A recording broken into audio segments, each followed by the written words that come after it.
शिमग्याला आल्यानंतर प्रत्येक कोकणी माणसाला ऊर्जा मिळते। ज्या क्षेत्रामध्ये कोकणी माणूस काम करतोय, मग राजकारण असेल, नोकरी असेल, धंदे असेल, त्या देवाच्या आशीर्वादानं आम्हाला ऊर्जा मिळत असते। मी आज राज्याचा उद्योगमंत्री आहे, तरी एक ग्रामस्थ म्हणून, एक गावकरी म्हणून या शिमग्यामध्ये मी सामील होतो।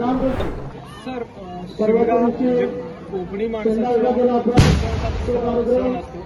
राजकारणात तुम्ही अगदी व्यस्त असतात, 12 महिने राजकारण सुरू असतं, पण हा शिमगा तुम्हाला काय देऊन जातो? तुम्ही ढोल वाजवला, सण साजरा केला।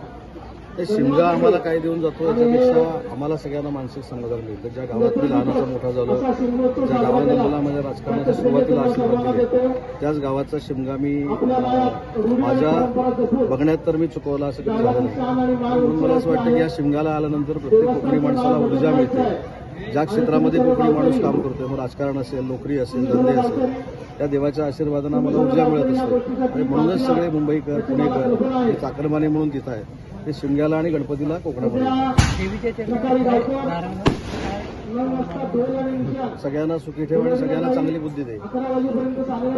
वर्षाच्या भानगडे जे असतात त्या या शिमग्याच्या निमित्ताने अनेक शिमगे अशामुळे बंद झाले, काय नाही? मला नाही असं वाटत काही ठिकाणी हे शिमगे बंद आहेत। आता आमच्या गावाची जर परंपरा आपण बघितलं, शिमगा आमच्या खोतांच्या नेतृत्वाखाली चालतो, आमच्या मानकऱ्यांच्या, गावकऱ्यांच्या नेतृत्वाखाली चालतो। आणि मी किती जरी मोठा असलो, मी आज राज्याचा उद्योगमंत्री आहे, तरी एक ग्रामस्थ म्हणून, एक गावकरी म्हणून या शिमग्यामध्ये मी सामील होतो। काही ठिकाणी गावकऱ्यांचं पटत नाही, अशा ठिकाणी 2 शिमगे झालेले आहेत, शिमगे बंद होऊन 144 कलम लागलेला आहे। आणि म्हणून मला आनंद आहे की माझा शिमगा बघायला आज पुण्यातनं माझे आमदार सहकारी इथं आले।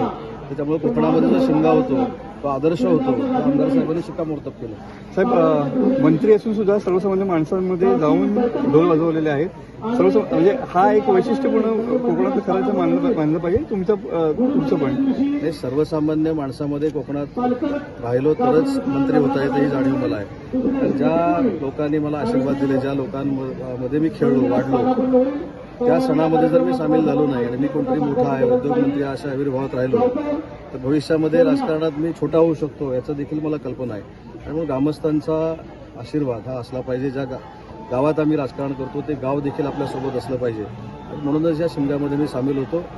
आज लक्ष्मी पल्लीनाथाच्या या शिमग्यामध्ये मी सामील झालो, जे आमचं ग्रामदैवत आहे, आणि तिथे एक आनंद मिळतो।